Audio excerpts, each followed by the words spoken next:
La autosuficiencia eliminada, porque separados de mí, nada podéis hacer.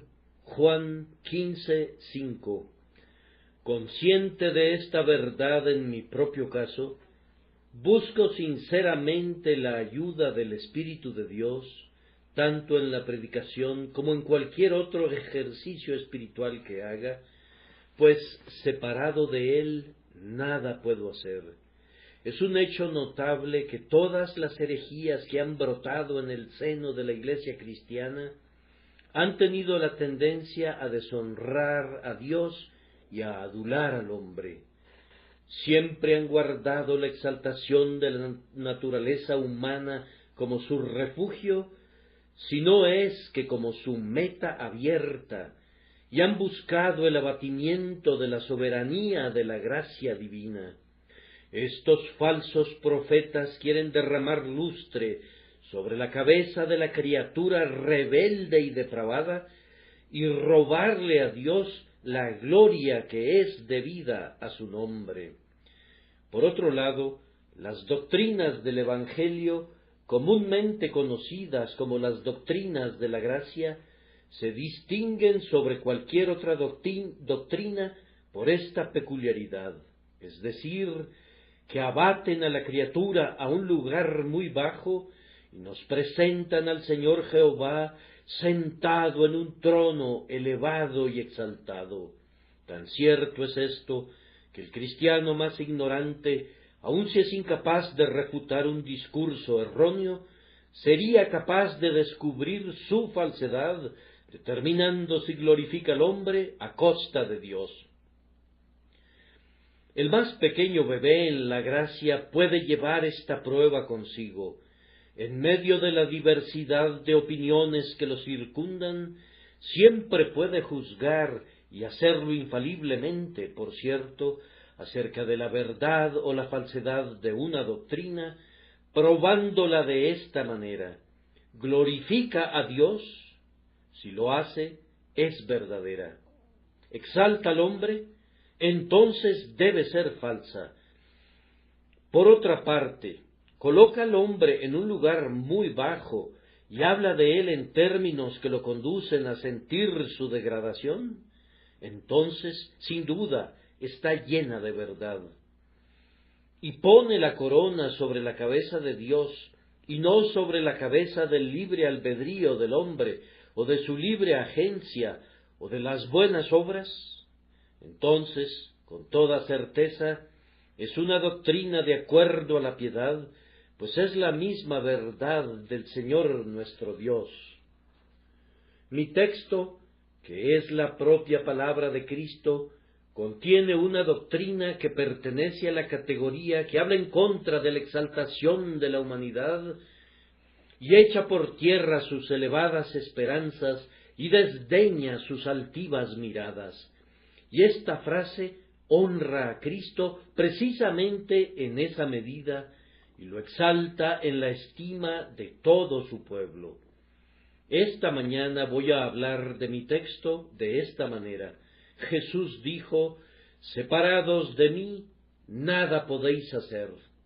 Primero, esto es cierto en cuanto a sus santos en temas concernientes a ellos mismos. En segundo lugar, esto es todavía más manifiestamente cierto en cuanto a los hombres inconversos y no regenerados. Y en tercer lugar, la experiencia descubrirá que es igualmente un hecho si miramos a los santos en relación a los pecadores. Sin Cristo, el santo más sincero no puede hacer nada para la conversión del pecador. Entonces, comenzamos con el santo en relación a sí mismo. Jesús les dijo a los apóstoles, y si se los dijo a ellos, con toda certidumbre nos dice también a nosotros, al menos con la misma fuerza: separados de mí, nada podéis hacer. Vamos a explicar esto, y luego vamos a sustentarlo, y luego extraeremos una lección práctica. Hijo de Dios, Jesucristo te habla personalmente en este día y te dice: separado de mí, nada puedes hacer. ¿Entiendes esto? Observa cuán decisivamente habla. Yo tomo prestado de Agustín mucho material para la exposición que presento a continuación. Él comenta que esta frase parece haber sido escrita para poner un fin a las impudentes posturas de los pelagianos, pues el texto no dice: separados de mí, difícilmente podrían hacer algo. Será con extrema dificultad que podrán cumplir una buena obra o alcanzar un propósito santo. No, pone el hacha mucho más decisivamente a la raíz.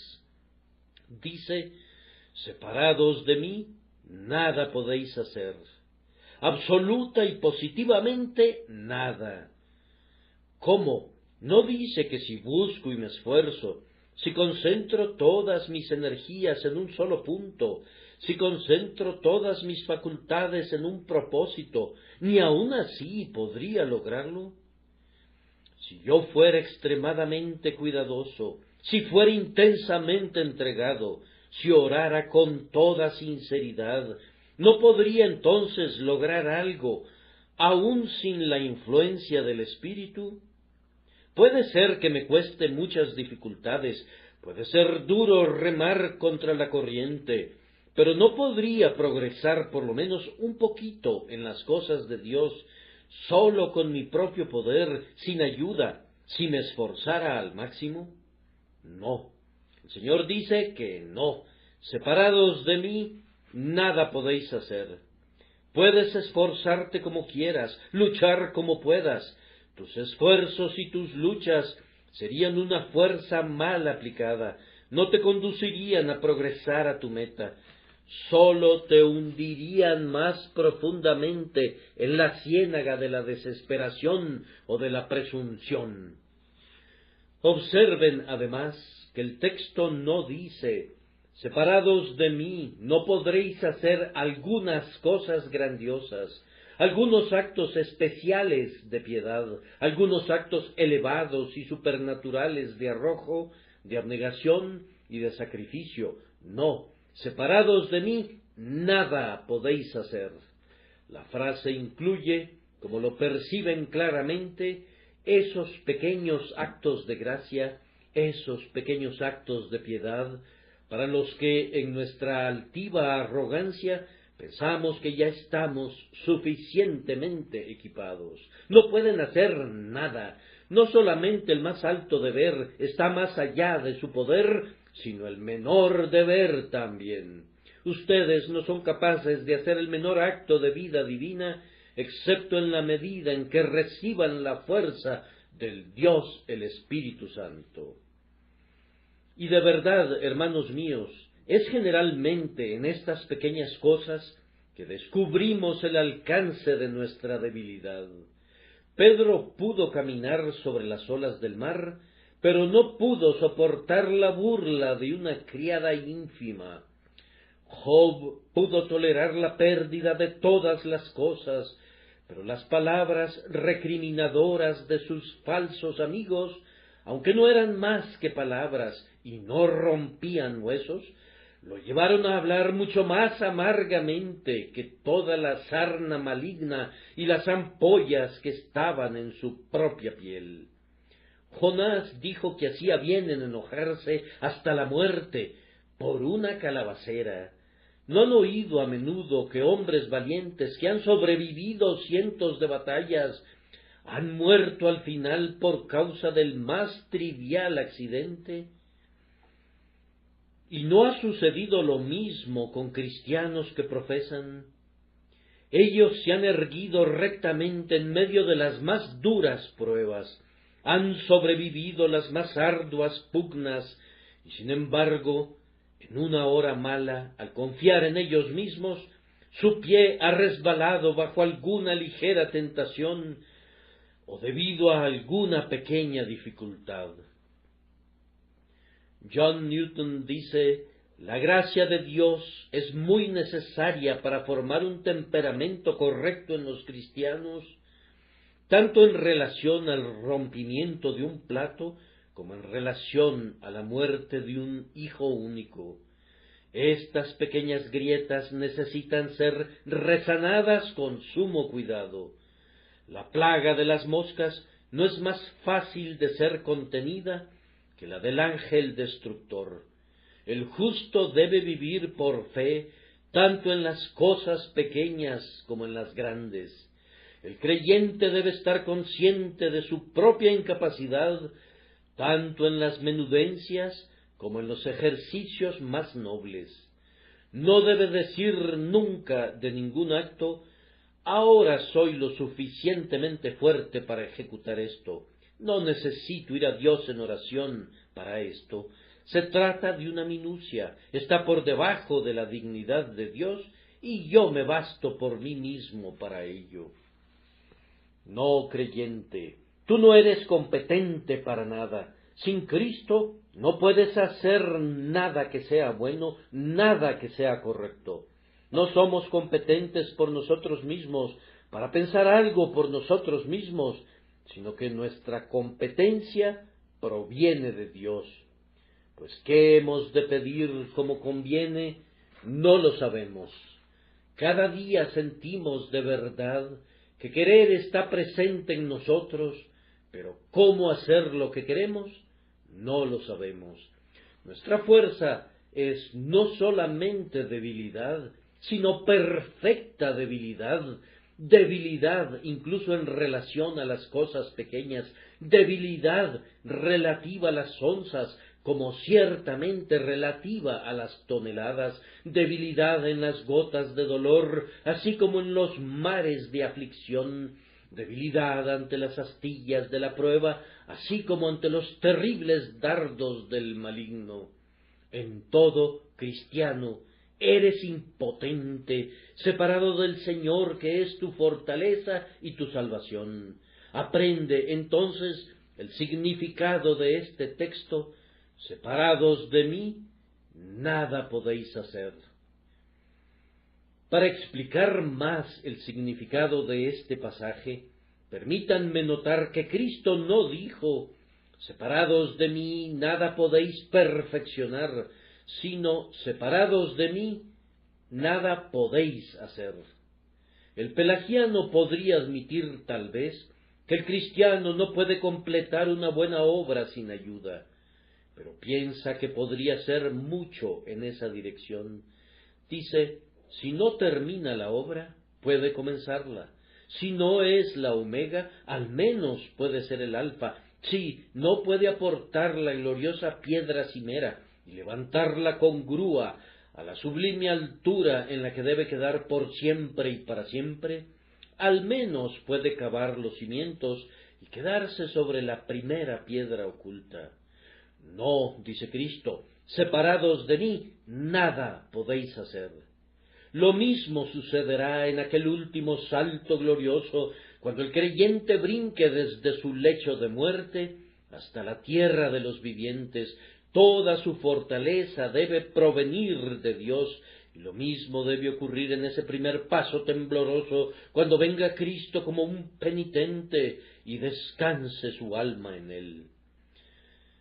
Cuando estés a punto de iniciar algún proyecto, no digas: yo voy a comenzar esto, y luego Dios me dará gracia para compensar mis deficiencias, pero voy a confiar en mí hasta donde pueda. ¡Ah, necio! Tu cuchara de albañil está llena de argamasa endeble. Tú construyes con madera, heno y hojarasca. No solamente no puedes hacer mucho separado del Espíritu de Dios, sino que no puedes hacer nada en lo absoluto. Si estás separado de Dios, no puedes ni levantar un dedo, ni meter mano en una obra espiritual.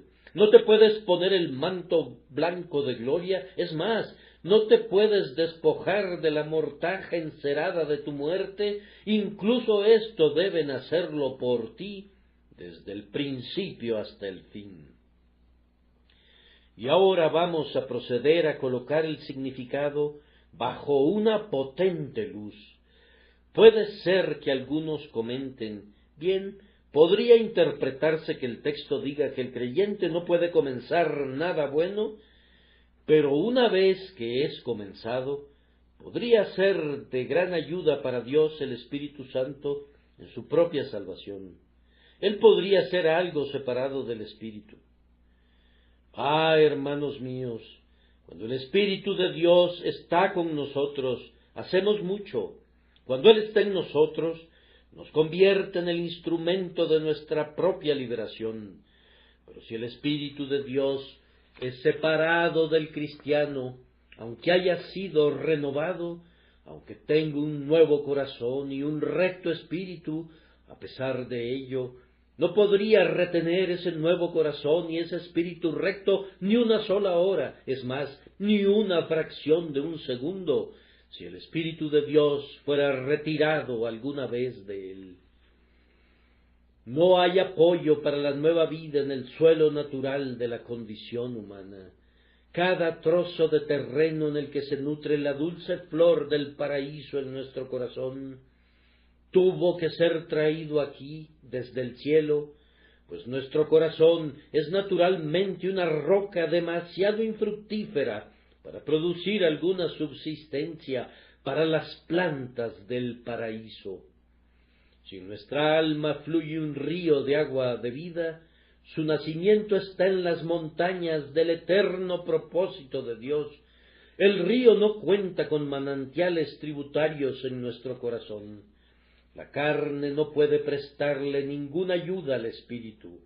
La naturaleza no regenerada puede ser un gran impedimento para la gracia, pero no puede ser nunca una ayuda. El apóstol Pablo no estuvo convencido nunca que el hombre viejo fuera una ayuda para el hombre nuevo. Si hubiera sido una ayuda, no habría clamado: «Miserable de mí, ¿quién me librará de este cuerpo de muerte?». Le habría dado la mano a ese cuerpo de muerte y le habría agradecido su ayuda si le hubiese prestado alguna, pero sintió que era tan inútil como lo sería un esqueleto muerto, podrido, corrupto, inmundo y nocivo que hubiera sido encadenado a una persona viva. Cuando nos despojemos del yo y del poder del yo, entonces seremos fuertes. Pero toda la fuerza de la naturaleza no es sino una debilidad para la gracia, y todo el poder y la energía de la carne no son sino un obstáculo para el Señor y no una ayuda para Él. Separados de Él, en el sentido más amplio en el que este lenguaje pueda ser entendido, nada podemos hacer. Y ahora, habiendo procurado explicar de esta manera el texto en relación al cristiano, permítanme sustentarlo. Quiero sustentarlo, primero que nada, apoyándome en la aprobación común de todos los creyentes de todas las épocas. Con la excepción de los antiguos pelagianos y su moderna prole, yo desconozco que la Iglesia haya aportado algún caso de algún profesante que haya dudado de la incapacidad del hombre separado de Dios, el Espíritu Santo. Nuestras confesiones de fe son casi unánimes sobre este punto. Pero escucho que alguien pregunta: ¿acaso no creen los arminianos que hay una fuerza natural en el hombre por la cual él puede hacer algo? No, hermanos míos. El verdadero arminiano no puede creer tal cosa. Arminio habla muy correctamente acerca de este punto. Cito sus propias palabras de conformidad a la traducción que poseo. Es imposible que el libre albedrío, sin la gracia, comience o perfeccione cualquier bien verdadero o espiritual. Yo afirmo que la gracia de Cristo, en lo tocante a la regeneración, es simple y absolutamente necesaria para la iluminación de la mente, para el ordenamiento de los afectos y para la inclinación de la voluntad hacia lo que es bueno. Eso es lo que opera en la mente, en los afectos y en la voluntad, lo que infunde buenos pensamientos en la mente, lo que inspira buenos deseos en los afectos y conduce a la voluntad a ejecutar esos buenos pensamientos y esos buenos deseos. Va por delante, acompaña y sigue, provoca, ayuda y obra en nosotros el querer y obra con nosotros para que no queramos en vano. Previene tentaciones, está junto a nosotros y nos ayuda en las tentaciones. Es una ayuda en contra de la carne, del mundo y de Satanás, y en el conflicto nos concede gozar de la victoria. Levanta de nuevo a los que son vencidos y caen, los restablece y los dota de nueva fuerza y los vuelve más cautos. Comienza, promueve, perfecciona y consuma la salvación. Yo confieso que la mente del hombre natural y carnal está entenebrecida, que sus afectos son depravados, que su voluntad es refractaria y que el hombre está muerto en el pecado. Richard Watson, quien entre los arminianos modernos es considerado como un teólogo clásico, especialmente en la denominación wesleyana, es igualmente claro sobre este punto.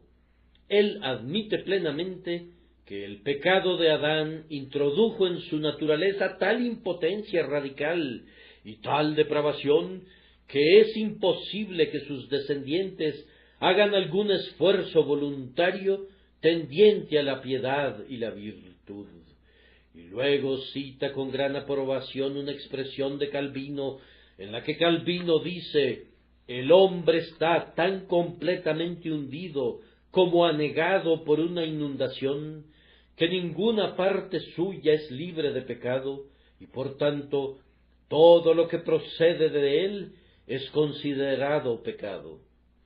Es muy satisfactorio contar con estos testimonios relacionados con la doctrina común de la Iglesia. Yo sé que algunos arminianos no creen ni siquiera lo mismo que creyeron Arminio o Richard Watson. Yo sé que algunos de ellos no entienden ningún credo, ni siquiera su propio credo, pues en todas las denominaciones hay hombres tan ignorantes de toda teología que sobre cualquier base se aventuran a declarar que son arminianos o calvinistas, sin saber lo que Calvino o Arminio enseñaron. Los arminianos estarían mucho mejor si por lo menos fuesen tan buenos como Arminio. A pesar de lo que se haya desviado de la fe en algunos aspectos, no fue un hereje ni la mitad de confundido, como lo son multitudes de sus seguidores, pues en algunos puntos era un defensor tan firme y tan resuelto de la fe como lo fue el propio Calvino. Mis queridos amigos, en vez de quedarnos más tiempo en este punto, déjenme hacer una o dos observaciones más. Supongan por un momento que la doctrina de nuestro texto no fuera verdadera y que los cristianos tuvieran el poder en sí mismos para hacer algo. Tomen sus Biblias cuando lleguen a casa y vean qué gran cantidad de promesas de la palabra de Dios se quedarían sin ninguna validez para ustedes. Dios no hizo nunca una promesa que no fuera necesaria. Ahora, si yo tuviera fuerza por mí mismo, Dios ciertamente no hubiera necesitado hacerme la promesa de darme su fuerza. Pero puesto que hay muchísimas promesas en las que está escrito, Él da fuerza al cansado y multiplica las fuerzas al que no tiene ningunas, puesto que se nos dice a menudo que los muchachos se fatigan y se cansan, los jóvenes flaquean y caen, pero los que esperan a Jehová tendrán nuevas fuerzas. Creo que pueden ver que la simple existencia de estas promesas comprueba que son necesarias, y si las necesitamos, es debido a que el hombre es débil. Además, ¿Qué pensaríamos de las alabanzas de los santos? ¿No han escuchado a lo largo de toda la Escritura que atribuyen su fortaleza y su poder a Dios?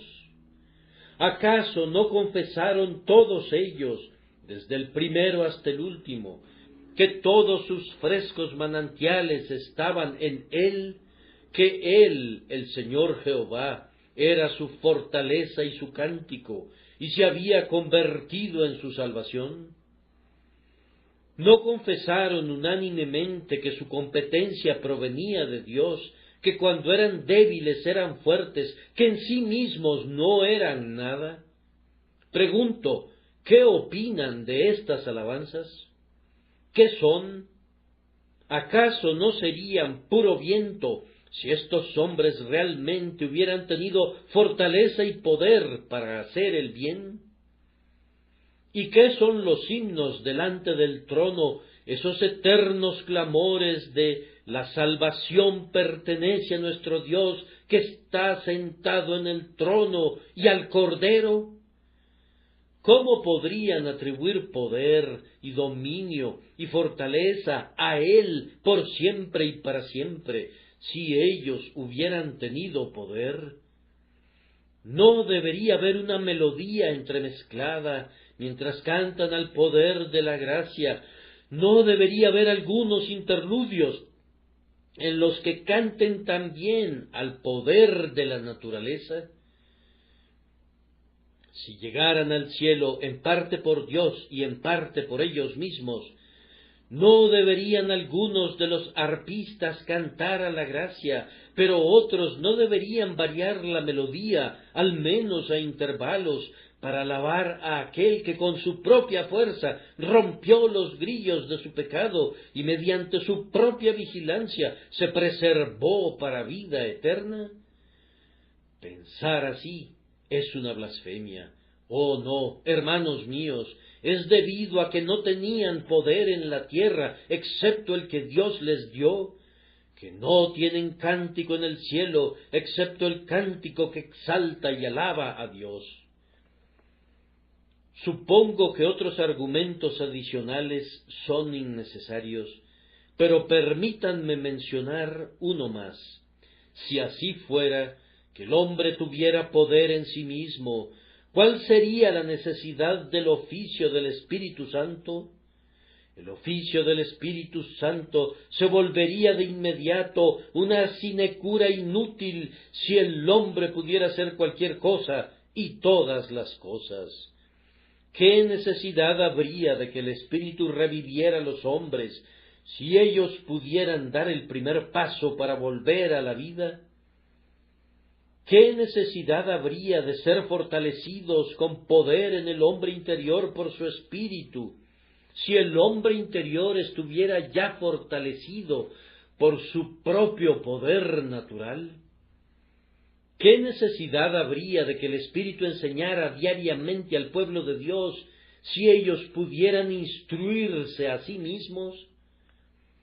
¿Qué necesidad habría de que yo orara, sosténme, si yo pudiera sostenerme a mí mismo? Si tuviéramos fuerza propia, las oraciones para recibir ayuda espiritual serían peticiones de misericordias innecesarias. Yo afirmo que si el hombre poseyera la suficiente gracia para evitar el pecado durante una hora por sí mismo, no sería necesario que orara, al menos durante esa hora. ¿Para qué querría más fortaleza de la que necesita? ¿Habría de recibirla para luego gastarla en sus lascivias?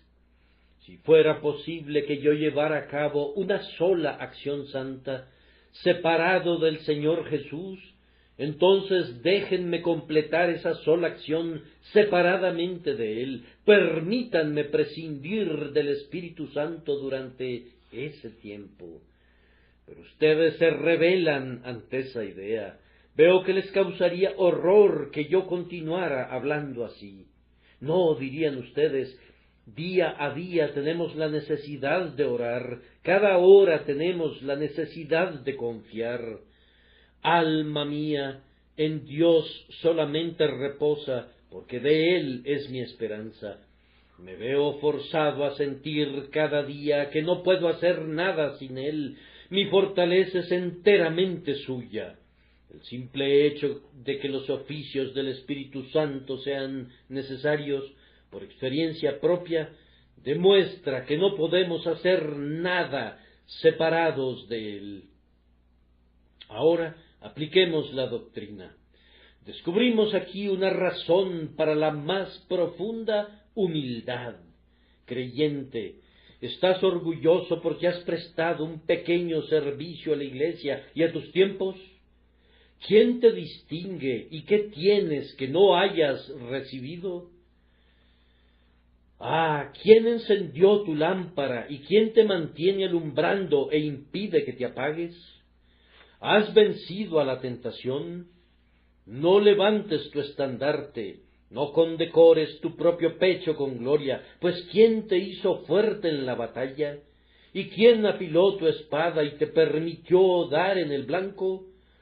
Recuerda, no has hecho absolutamente nada por ti mismo. Si en este día eres un vaso para honra, dorado y decorado, si ahora eres un vaso precioso, lleno del perfume más dulce, tú no te hiciste a ti mismo. Tú eres arcilla y Él es el alfarero.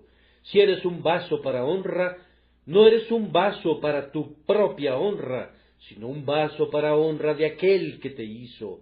Si hoy estás en medio de tus semejantes, como los ángeles están sobre los espíritus caídos, como un elegido, distinguido de ellos, recuerda, no fue nada bueno en ti lo que te convirtió en escogido, ni ha sido ninguno de tus propios esfuerzos, ni tu propio poder lo que te ha levantado del lodo cenagoso y lo que ha puesto tus pies sobre peña y lo que enderezó tus pasos. Quita tu corona de tu altiva cabeza y pon tus honores a los pies de Él, que te ha dado todo. Ven con los querubines y los serafines, y vela tu rostro y clama, no a nosotros, oh Jehová, no a nosotros, sino a tu nombre da gloria por siempre y para siempre. Y cuando estés así postrado con humildad, debes estar preparado a aprender otra lección, es decir, no debes depender otra vez de ti. Si tienes que hacer algo, no salgas a hacerlo apoyándote en un brazo de carne. Primero dobla tu rodilla y pídele poder a quien te hace fuerte, y luego regresarás de tu labor en medio del regocijo. Pero si vas con tu propia fuerza, harás añicos la reja de tu arado sobre la roca, sembrarás la semilla junto al mar salado y sobre arena infértil, y contemplarás tus acres vacíos en los años venideros, que no producirán ni una sola brizna de hierba que alegre tu corazón. Confiad en Jehová perpetuamente, porque en Jehová el Señor está la fortaleza de los siglos, pero esa fortaleza no está disponible para ti en tanto que descanses en alguna fuerza propia. Él te ayudará si eres como un gusano, pero si quieres ser fuerte en ti mismo, retirará su propio poder de ti y causará que tropieces y caigas, y si tropiezas, considera como una dicha que no termines convertido en añicos. Aprende entonces la gracia de depender diariamente de Dios y hazlo constantemente con la debida humildad.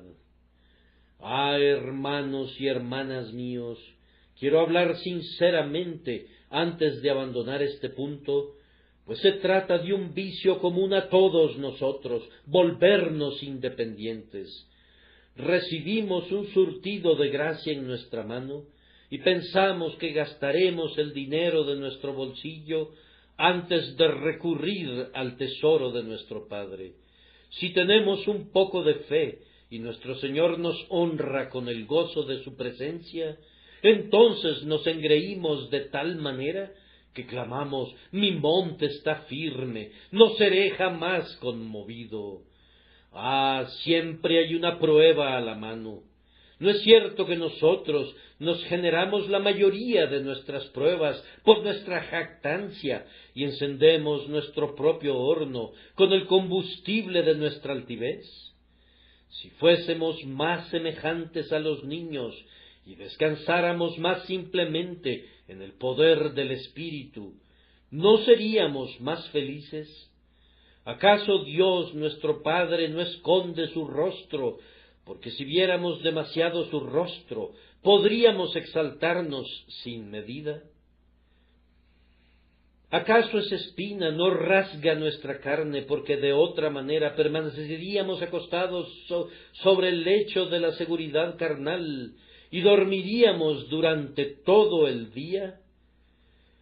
Podríamos estar siempre en la cima de la montaña, si no tuviésemos cabezas tan aturdidas y pies tan resbalosos.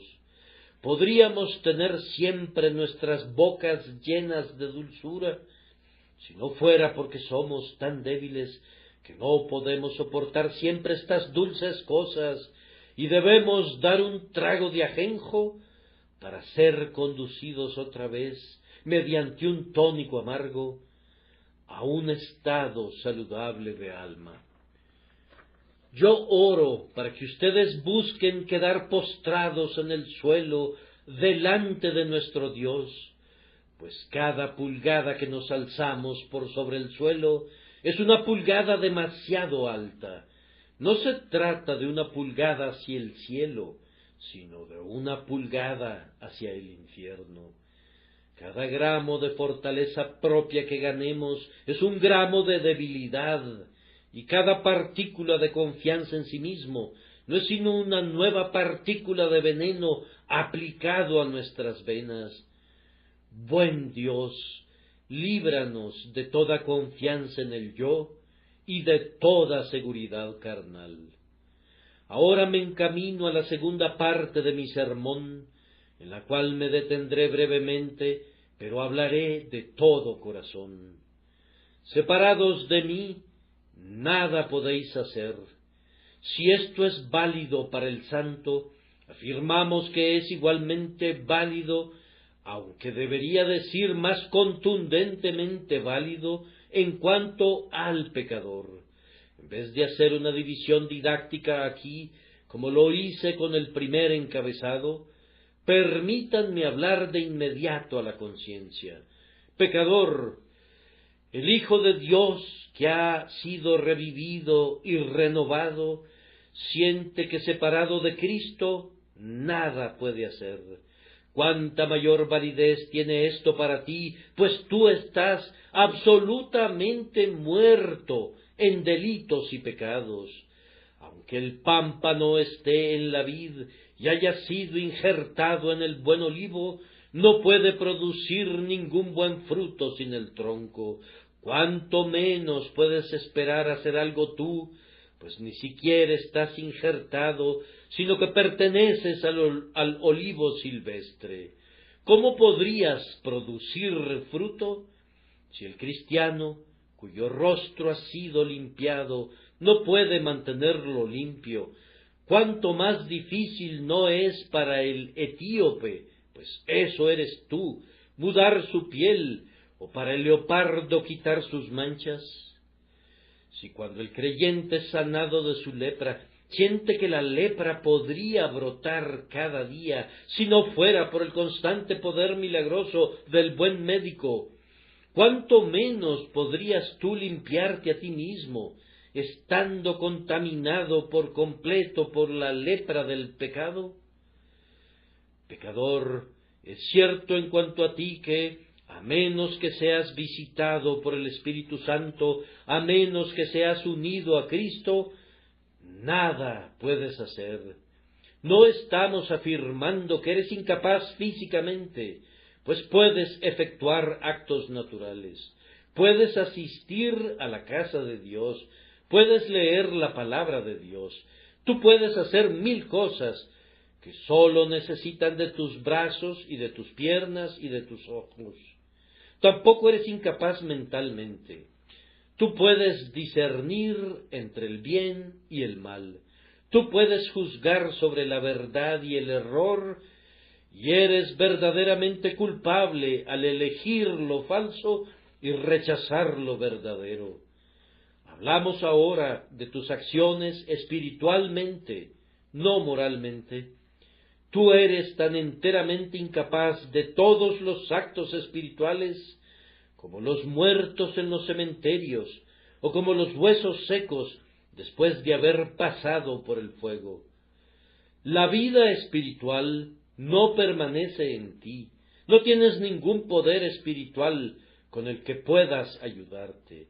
Estás totalmente arruinado, enteramente perdido, y si dependes de ti, estás más allá del alcance de toda esperanza y de toda ayuda humana. Sin embargo, te ruego, recuerda que esta incapacidad tuya es pecaminosa. No se trata de una incapacidad que sea tu desgracia, sino que es tu pecado. Eres incapaz en cuanto a la justicia, pero eres lo suficientemente capaz para la iniquidad, y tu propia incapacidad constituye en sí misma un pecado condenatorio. Además, tu incapacidad no te libera de tu deber. Aunque no puedas hacer nada, sigue siendo tu deber cumplir con todo lo que Dios ordena. Aunque no puedas pagar la deuda, pues estás totalmente en la bancarrota, sigue siendo tu obligación pagarla. Dios no te ha dispensado de la ley porque hayas perdido el poder de obedecer. No, ni siquiera el Evangelio retira alguno de sus preceptos porque no puedas cumplirlos en ti o por ti. Dios todavía requiere de ti que ames al Señor tu Dios con todo tu corazón y con toda tu alma y con toda tu mente y con todas tus fuerzas, aunque no puedas hacerlo, como tampoco puedes volar. Todavía requiere de ti que te vuelvas del pecado y que creas en el Señor Jesús con todo tu corazón, aunque no puedas cumplir con esto, como la piedra no se puede transformar en ángel, o como las rocas calladas no pueden prorrumpir en aleluyas de eternidad. Puedes ver, pecador, en qué estado te encuentras. Tú tienes un Señor que requiere de ti el pago, pero no tienes nada con qué pagarle. Tú tienes los mismos requerimientos que Adán tuvo en el huerto, pero has perdido toda capacidad de cumplir con el requerimiento. Oh pecador, cuán perdido estás, cuán perdido estás. Pero escucho que alguien dice, predicar de esta manera paraliza los esfuerzos de los hombres y los lleva a decir, no puedo hacer nada. Ah, amigos míos, esto es precisamente lo que queremos que digan. Queremos paralizar sus esfuerzos, queremos impactarlos con un sentido de su incapacidad. No crean que voy a negar o que voy a sustraerme a las consecuencias de esta verdad en la conciencia del pecador. Es precisamente allí donde quiero conducirlo. El arminiano busca conducir a los hombres a la actividad. Yo no busco llevarlos a la actividad al principio, sino a un sentido de su incapacidad, pues entonces, cuando han llegado a conocer su incapacidad, entonces Dios el Espíritu obra en ellos y entonces comenzará la actividad. Pero la actividad separada de un sentido de incapacidad equivale a poner al pecador en un sendero que parece conducirlo al cielo, pero que realmente lo llevará al infierno. No me importa que se diga que miles de personas han sido convertidas por una predicación contraria a esta. La conversión de la mayoría de esas personas ha sido una falacia. Estuve recientemente en un distrito en el que un muy excelente hermano en Cristo había obrado un muy gran avivamiento. Se decía que casi cada persona del pueblo había sido convertida, pero el pueblo sigue siendo tan borracho, tan profano, tan blasfemo en este día, como lo fue anteriormente. Estoy persuadido de que mucha de la agitación y de los delirios fanáticos que han deshonrado al verdadero movimiento de avivamiento no se deben a la obra de Dios, sino a la obra del propio Satanás. Quiero discernir entre lo precioso y lo vil.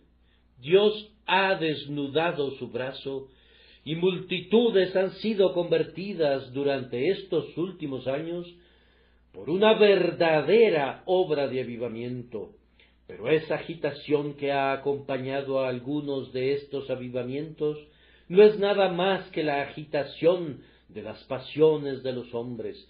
Ha hecho que los hombres lloren por sus padres, pero no por sus pecados. Los ha hecho clamar por sus hijos, pero no por sus almas. Los ha hecho temblar por el momento, pero no ha alcanzado lo íntimo de sus corazones. Necesitamos que el Señor venga de nuevo con el aventador en su mano para limpiar su era. Puede ser que yo enuncie una verdad ingustable, pero en la era se está acumulando ahora la paja, y los predicadores están recibiendo en las iglesias hombres que necesitarán ser echados fuera otra vez. Podrán ser recibidos con sonido de trompeta, pero tendrán que ser arrojados fuera por la puerta trasera con gritos de llanto, porque no fueron convertidos salvadoramente a Dios. Yo siento en mi propia conciencia que no estaría limpio de la sangre del hombre, a menos que afirmara que cualquier conversión que no demuestre una conciencia de la pérdida y ruina totales del hombre, cualquier conversión que no enseñe al hombre el hecho de que no puede hacer nada, es una conversión de la que necesita convertirse y un arrepentimiento del que necesita arrepentirse. Además, escucho que otro me dice: debe ser algo malo conducir a los hombres a sentir que no pueden hacer nada. No es nada malo. Dios quiera que todo hombre lo sienta en su propia alma.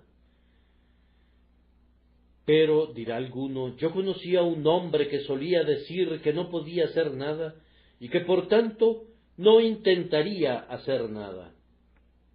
Amigo mío, lo que ese hombre dijo es una cosa, lo que sintió es otra. Me aventuro a afirmar que ese hombre no creía en lo que dijo, pues de otra manera no habría agregado la última frase. Él pensó en su propio corazón que podía creer y que podía arrepentirse y que podía ser salvo cuando quisiera. Todavía atesoraba en su alma la falacia de que un buen día, cuando se encontrara en una etapa más conveniente, vendría a Cristo. Ese era su pensamiento más íntimo. Lo que dijo no fue sino un pretexto para resguardar su conciencia de la reprimenda.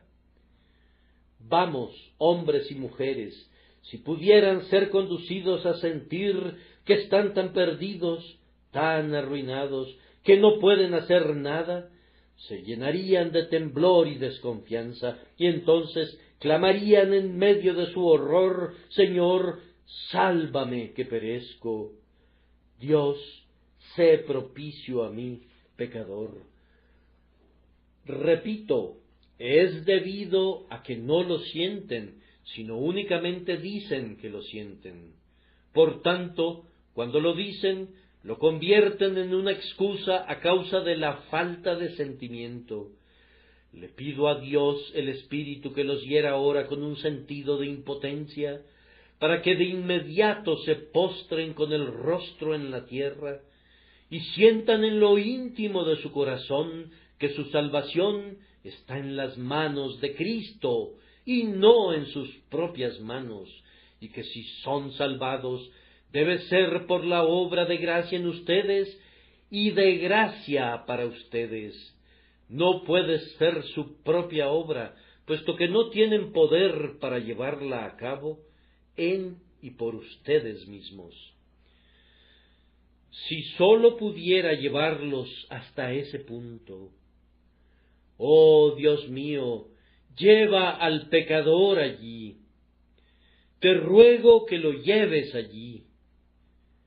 Pobre pecador, si ya has llegado hasta ese punto, Dios ha comenzado una buena obra en ti.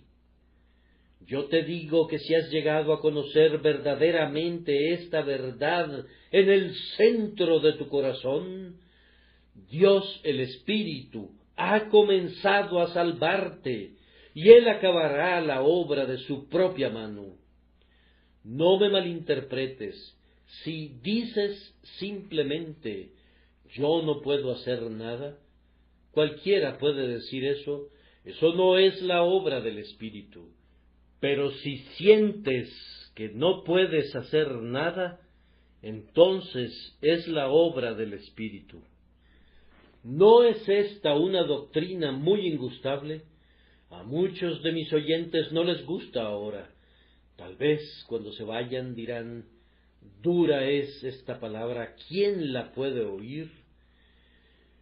Yo no espero que el hombre natural reciba una verdad espiritual. Si la han recibido, le doy gracias a Dios por ello. El que los desvistió, los vestirá. El que te ha matado esta mañana, te revivirá. El que te ha hecho sentir que no puedes hacer nada, te fortalecerá para hacer todas las cosas. Si pudieras ver en el fondo de tu tesoro, verías que no queda ni un centavo allí. Si pudieras sentir tu propio vacío, estoy seguro de que pronto verías la plenitud de Cristo y descubrirías que Él puede salvar perpetuamente a los que por Él se acercan a Dios, que aunque no podamos hacer nada, Él puede hacerlo todo, que aunque nosotros no podamos ni comenzar ni terminar, Él es el Alfa y el Omega, principio y fin, el autor y consumador de nuestra fe. Ahora concluyo con el tercer encabezado: separados de mí, nada podéis hacer. Esto es aplicable al santo en relación al pecador. Hermanos, a veces recibo información acerca de hombres llamados revivalistas, y yo supongo que la gente se imagina que hay algún poder en ellos o relacionado con ellos para crear un avivamiento. Yo lamentaría llevar ese título para que no se llegara a pensar que me arrogo algún poder. Yo sé también que la gente planea algunas veces un avivamiento en un determinado tiempo, como si el Espíritu de Dios estuviera a su disposición, como si ellos pudiesen hacer que el viento, que sopla de donde quiere y cuando le place, viniera a su llamado y a su indicación.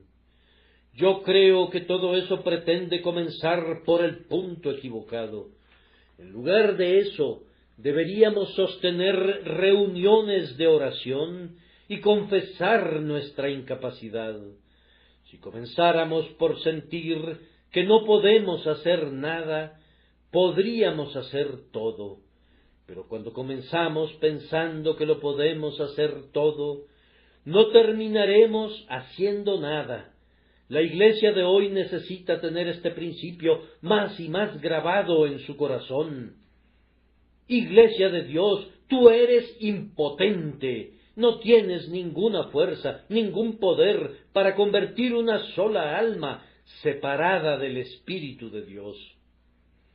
¿Ha corroborado alguno de ustedes esto por experiencia propia? Tal vez me dirijo a un padre que tiene muchos hijos. Dice, uno de mis hijos me confunde por completo. he orado por él y he hablado con él, he buscado instruirlo, pero únicamente puedo subir a mi aposento y de rodillas sentir que a menos que Dios ponga su mano, ese muchacho no será salvo nunca. Es algo bueno que sientas esto, pues ahora irás a trabajar en la dirección correcta, sin usar tus propias herramientas ni tu propio poder, sino apoyándote en la fortaleza de Dios. Y yo también subo al púlpito, y si sintiera que puedo predicar, ¡ay! Podría predicar con las lenguas de los hombres y de los ángeles, no solo yo, sino todos mis hermanos en el ministerio, todos podríamos predicar vehemente y denodadamente, pero no habría ningún poder en nuestra predicación para ganar ni un alma, separados del Espíritu de Dios que sale con la palabra. Necesitamos que los ministros sientan siempre que no es la simple adaptación del sermón a la salvación de las almas, sino la aplicación de ese sermón al alma. No es el simple hecho que somos denodados, sino la energía del Espíritu que sale con nuestro denuedo para revivir el corazón y despertar la conciencia. Maestros de escuelas dominicales, ustedes necesitan sentir esto. No los desalentará, no los paralizará, los hará fuertes, pues cuando somos débiles, entonces somos fuertes. Necesitan sentir que no pueden convertir a un niño de su clase de la misma manera que no podrían crear un mundo, que no pueden cambiar un corazón, como tampoco podrían hacer que un océano se encendiera en llamas, ni podrían forzar al sólido granito para que cabalgara sobre fuentes líquidas hasta el cielo. Ustedes saben que esto está en las manos de Dios y no en las manos de ustedes. A ustedes les corresponde usar los medios, pero corresponde a Dios obrar el resultado. Vayan entonces todos ustedes, amados de su Dios, a sus distintos trabajos, haciendo a un lado su propia confianza y dependiendo simplemente, enteramente y plenamente en Dios. Creo que se haría mucho más bien en el mundo si algunos de aquellos que tratan de hacer el bien miraran menos a su propio poder carnal para hacerlo. Quiero decir con esto que si tuviesen menos poder aparente, tendrían más fuerza. Hay una historia contada por Toplady acerca de un doctor Geiss, un hombre muy instruido. Él tenía el hábito de preparar sus sermones muy cuidadosamente y solía leerlos muy acuciosamente. Hizo esto durante muchos años, pero nunca se supo que un pecador fuera salvado por medio de este hombre, nunca se dio tal maravilla. El pobre buen hombre, pues era un hombre entregado y deseaba hacer el bien, estaba un día orando en el púlpito, pidiéndole a Dios que lo hiciera un ministro útil. Cuando hubo terminado su oración, quedó completamente ciego. Tuvo suficiente control de sí mismo para predicar el sermón de manera improvisada, aunque lo había preparado previamente con notas. La gente no notó su ceguera. Cabe decir que no habían oído nunca antes al doctor predicar un sermón como ese. La gente prestó una profunda atención. Varias almas fueron salvadas. Como pudo, bajó del púlpito y comenzó a expresar su profunda tristeza porque había perdido su vista.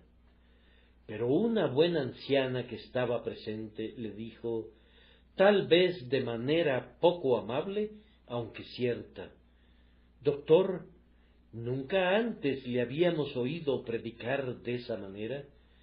Y si eso es el resultado de que se haya quedado ciego, es una lástima que no se haya quedado ciego hace 20 años, pues ha hecho más bien hoy que durante 20 años. Así que no sé si sería bueno que algunos de los finos lectores de sermones se quedaran ciegos, si se vieran forzados a ser menos sofisticados en la preparación de sus sermones, si abandonaran una media docena de palabras duras que siempre anotan tan pronto se les ocurren, usándolas como piedras en medio del sermón, si cuando subieran al púlpito, aunque fueran condenados por los críticos por hablar un lenguaje vulgar, hablaran de cosas sencillas que la pobre gente pudiera apreciar, si sólo hiciesen eso con la ayuda de Dios, la ausencia de su poder mental sería el medio de mayor poder espiritual, y tendríamos un motivo para dar gracias a Dios, porque el hombre se vería disminuido y porque Dios brillaría con mayor resplandor. Pues ¿qué son los muchos hombres ilustres, sino ventanas de cristal manchado que impiden el paso de la luz? Oh, que contáramos con más hombres que fueran como el transparente cristal de la cabaña del hombre pobre, para dejar que la luz de Dios brillara a través de ellos. Que la Iglesia sienta que su poder no es poder mental, sino poder espiritual, no con ejército ni con fuerza, sino con mi espíritu, ha dicho Jehová de los ejércitos. Entonces la Iglesia podría usar todos sus conocimientos, y toda su educación, y toda su elocuencia. Los usaría bien también si no sintiera que son sus propias armas en las manos de Dios las que derriban ciudadelas. Que Dios añada su bendición por Jesucristo nuestro Señor.